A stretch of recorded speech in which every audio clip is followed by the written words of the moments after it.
현대 메타플랜트 아메리카가 공사비를 지급하지 않아 한인 하청업체로부터 소송을 당했습니다. 전국 이민법원에 계류 중인 한인 관련 소송이 500건을 넘어 지난해보다 크게 늘었습니다. 이런 가운데 국토안보부가 시민권자 정보까지 포함한 데이터베이스를 비밀리에 확대한 사실이 논란을 낳고 있습니다. 뉴저지 한인회가 중단됐던 32대 회장 선거를 다시 진행합니다. 새 선관위가 구성됐지만 직전 위원장과의 갈등은 여전히 남아있습니다. 뉴저지 한 공립학교에서 30대 한인 교사가 9세 여아를 성폭행하는 사건이 발생했습니다. 뉴욕주가 내년부터 교통법 위반에 대한 벌점과 면허 정지 기준을 강화합니다. 과속이나 휴대전화 사용 등 처벌이 더욱 엄격해질 전망입니다.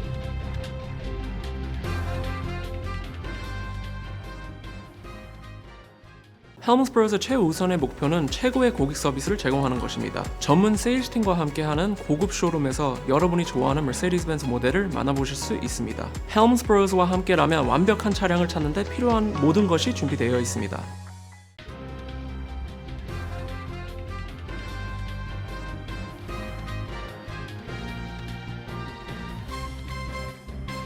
안녕하십니까? KBTV 뉴스9 이창원입니다. 조자주 현대차 생산 공장인 현대 메타플랜트 아메리카가 공사비를 지급하지 않아 한인 하청업체로부터 소송을 당했습니다. 현대차는 최근 결함무심, 고객 서비스 과정의 문제점, 미성년자 고용과 불법 노동 등으로 잇따라 소송을 당해 논란이 되고 있는 가운데 공사비 미지급 소송까지 불거졌습니다. 신영주 기자가 전해드립니다. 로스앤젤레스 중앙일보에 따르면 조지아주 현대 메타플랜트 아메리카가 하청업체 공사비 미지급으로 피소됐습니다. 한인 건설업체 앨리슨사는 지난 6월 현대 엔지니어링과 1차 하청업체 창원을 상대로 총 686만 2,667달러 가운데 496만 2,667달러를 받지 못했다며 소송을 제기했습니다. 이 공사는 현대 엔지니어링이 발주하고 창원이 지난해 2월 앨리슨사와 재하청 계약을 맺어 진행했습니다. 주차장 태양광 발전소 설치를 위한 708개 홀 굴착 작업으로 286만 달러 규모의 계약이었습니다. 하지만 전체 물량의 40%를 시공한 뒤 설계가 변경되면서 기존 작업을 전면 철거하고 재시공해야 했고 이 과정에서 인건비와 공사 기간이 크게 늘었습니다. 앨리슨사는 이를 근거로 완공 후 계약 금액의 2배를 요구했지만 원청과 도급사는 이를 거부했습니다. 보도에 따르면 앨리슨사 김성락 대표는 150명을 고용했지만 1년 5개월째 대금을 받지 못해 임금 체불 소송 3건을 당했다고 밝혔습니다. 또 사무실을 정리하고 소규모 작업만 하며 한 달에 $1,000씩 갚고 있다고 말했습니다. 또 다른 한인 건설업체 G사 대표는 현대 엔지니어링의 대금 지급 지연이 업계 최악 수준이라며 공사비가 $3,000만 달러까지 밀렸다고 전했습금이 자본금이 작은 하도급 업체부터 인건비 체불 소송에 휘말리며 연쇄 부도를 걱정해야 하는 상황이라고 덧붙였습니다. 로스앤젤레스 중앙일보는 조지아주 한국인 구금 사태 이후 이민 단속을 우려한 한국 중간업체들이 실무 파견을 중단하면서 대금 청구 통로도 사실상 막혔다고 전했습니다. 이민세관 단속국은 불법 고용 조사를 위해 현대 엔지니어링과 현지 한인 하청업체 5곳에 업무 자료를 압수한 바 있습니다. 김 대표는 서류상 현재 사업체 등록만 돼 있을 뿐 책임자는 모두 한국으로 귀국했다며 한국 기업이 미국에서 투자 비용 절감을 위해 꾸린 다단계 하도급 구조가 이번 이민 단속으로 전 세계적 관심을 받게 된 만큼 국회 산자위와 공정위가 앞장서 문제 해결에 나서야 한다고 말했습니다. 한편 메타플랜트 측은 현재 구체적 사실관계를 확인 중인 것으로 전해졌습니다. KBTV 뉴스 신영주입니다. 전국 이민법원에 계류 중인 한인 관련 소송이 500건을 넘었습니다. 전년 대비 35% 증가한 가운데 판결까지 평균 2년 가까이 걸릴 정도로 적체가 심각합니다. 이런 가운데 국토안보부가 시민권자 정보를 포함한 데이터베이스를 비밀리에 확대한 사실이 드러나 논란이 일고 있습니다. 신영주 기자가 전합니다. 전국 이민법원에 계류 중인 한인 관련 소송은 509건으로 집계됐습니다. 이는 지난해 378건보다 35% 증가한 수치입니다. 전국적으로는 341만 3,337건의 이민 소송이 계류 중이며 플로리다가 51만 9,483건으로 가장 많고 텍사스 40만 8,909건, 캘리포니아 37만 730건, 뉴욕이 33만 6,514건으로 뒤를 이었습니다. 시라큐스 대학교 산하 연방 데이터 분석센터는 8월 기준 한인 관련 소송의 30%가 캘리포니아 지역에 집중돼 있다고 밝혔습니다. 주별로는 캘리포니아 153건, 뉴욕 80건, 뉴저지 66건 순입니다. 전문가들은 인력 감축과 예산 축소가 소송 지연의 주요 원인이라고 지적했습니다. 현재 이민 재판은 평균 2년이 걸립니다. 벤 너이스 법원은 출두 명령서 이후 판결까지 709일이 걸리는 것으로 조사됐습니다. 비영리 언론 미션 로컬은 국토안보부 권한 강화로 이전 소송까지 재검토되고 있다며 법원 부담이 커졌다고 전했습니다. 이민세관 단속국에는 750억 달러가 배정된 반면 이민심사 행정국 판사에게는 33억 달러만 배정돼 평균 심리 시간이 25분에서 4시간으로 늘었다는 분석도 나왔습니다. 한편 연방국토안보부의 데이터베이스 운영을 두고 시민권자 정보 무단 수집 논란이 제기됐습니다. 무당파 싱크탱크 페어 일렉션 센터는 1일 공개 서한을 통해 국토안보부가 복지 신청자 신분 확인용 시스템 세이브를 전국적 시민권 검증 시스템으로 비밀리에 확장했다고 밝혔습니다.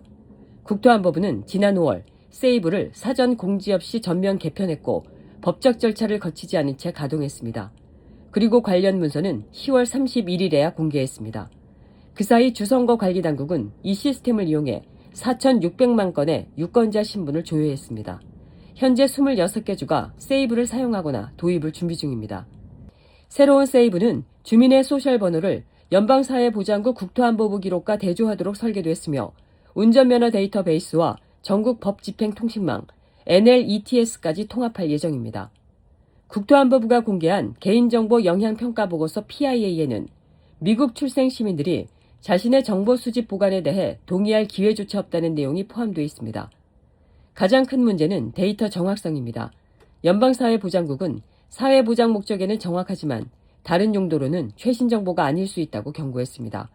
귀화 시민의 경우 영주권자로 발급받은 소셜번호가 귀화 후에도 자동으로 업데이트되지 않아 비시민으로 잘못 표시되는 사례가 많습니다. 이번 사안은 국토안보부가 전국적 시민권 검증 시스템을 사실상 비밀리에 확대한 것으로 드러나면서 시민정보가 동의 없이 수집, 활용되고 있다는 비판을 불러오고 있습니다. KBTV 뉴스 신영주입니다.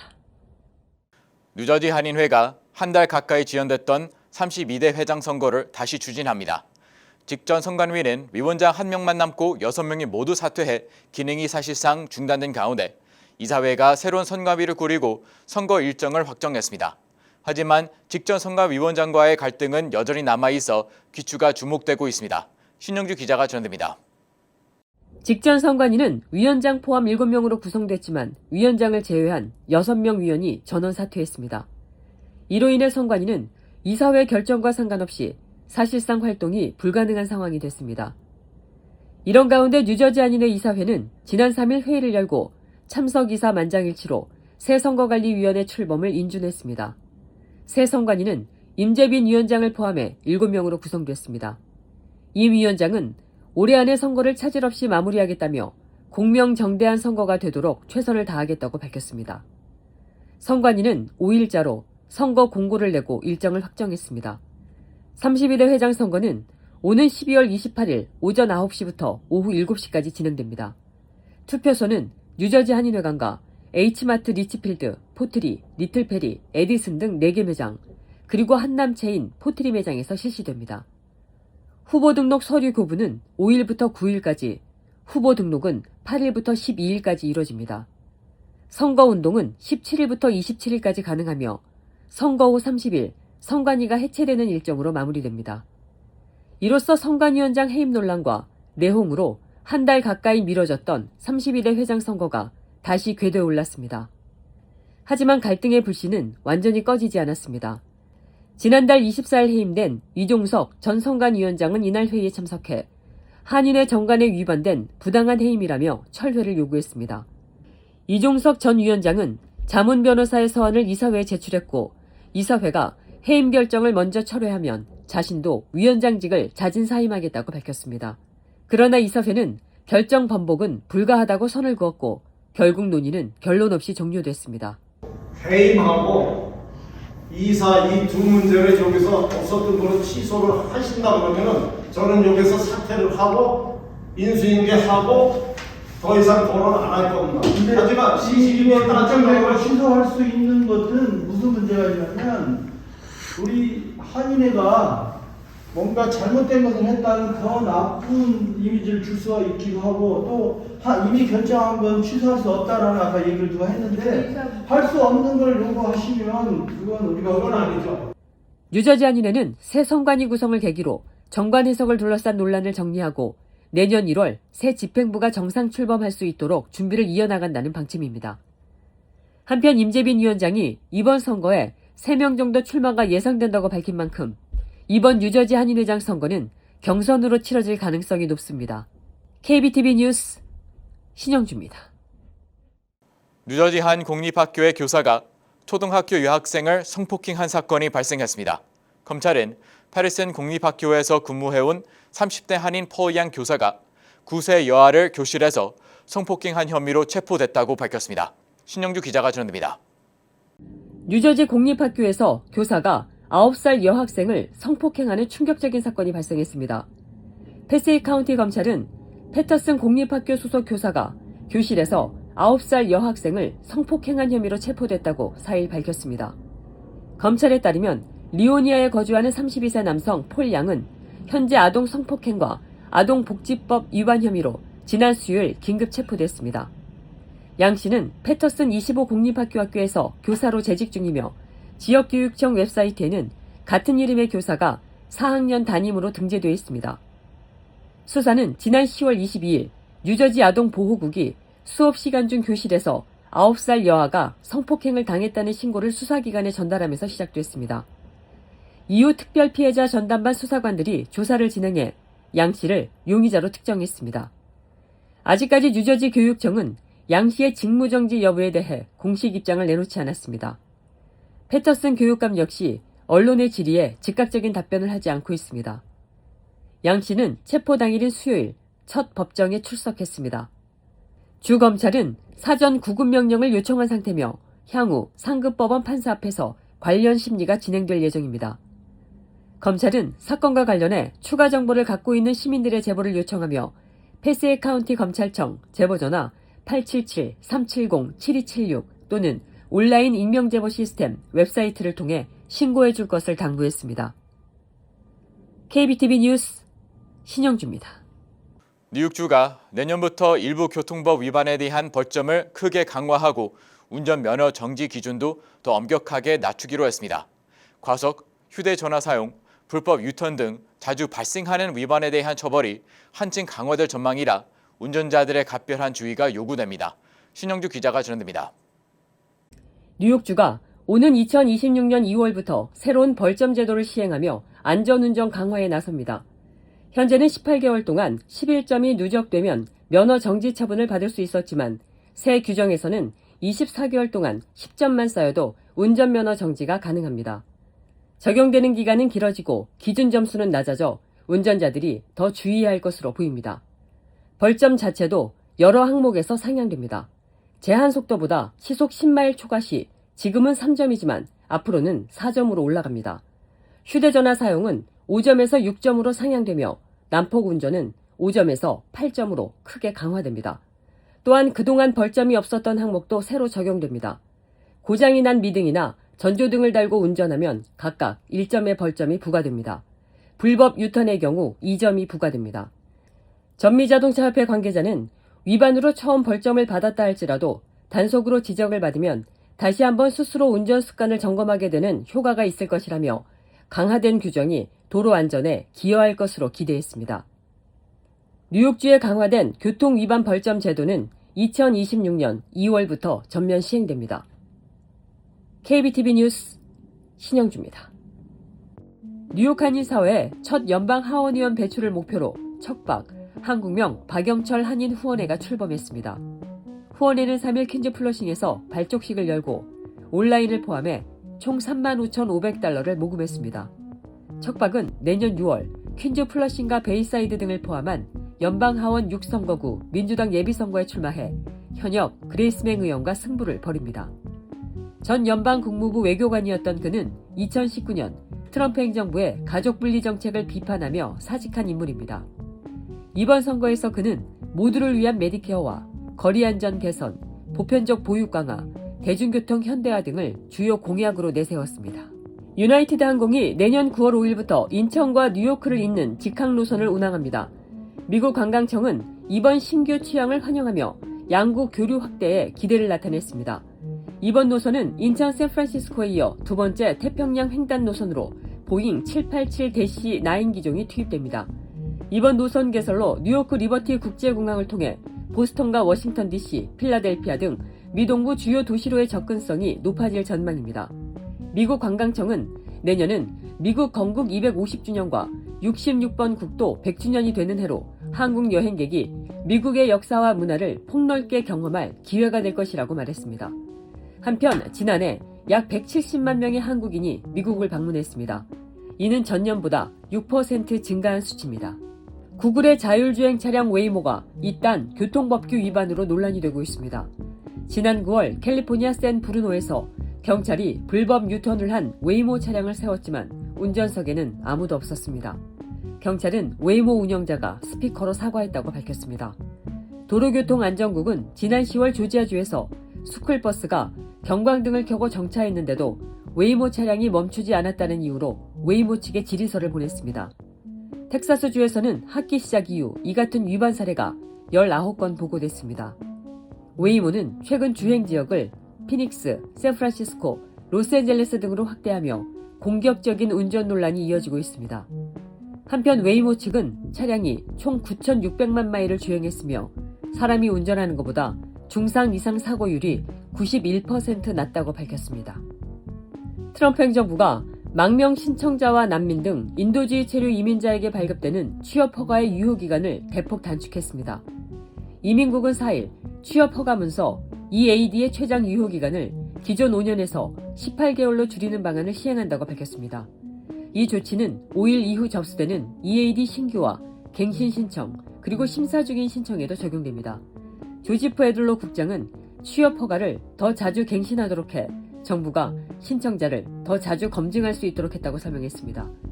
이번 조치는 지난달 26일 아프가니스탄 국적 이민자가 주 방위군 병사 2명에게 총격을 가한 사건 이후 트럼프 행정부가 반이민 기조를 강화한 가운데 나온 것입니다. 정부는 이후 이란, 예멘, 아프가니스탄 등 19개국의 국민의 이민 신청을 중단하고 이미 미국에 거주 중인 이들 국가 출신자에 대해서도 영주권 검증을 시작했습니다.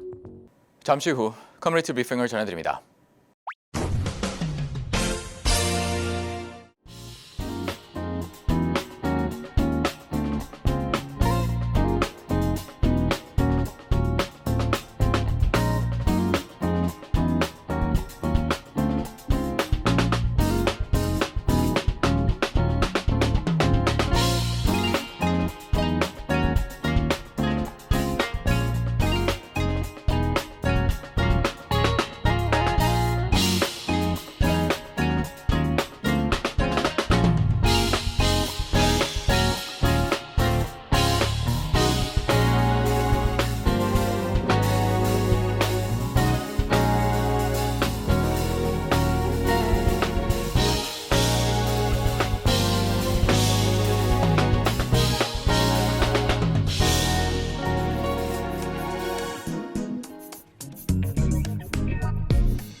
이어서 환율과 증시 전해드립니다.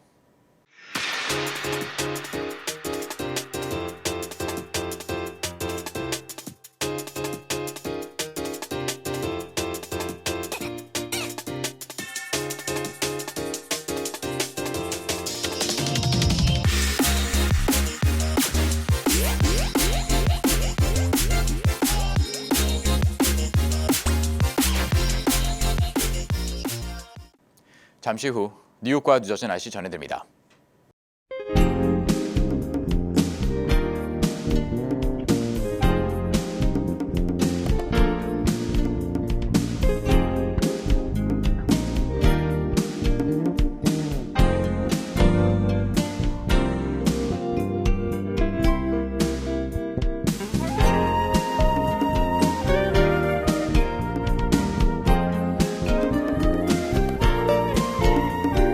이상으로 KBTV 뉴스9 마칩니다. 오늘도 시청해주셔서 감사합니다. 편안한 밤 보내시 바랍니다.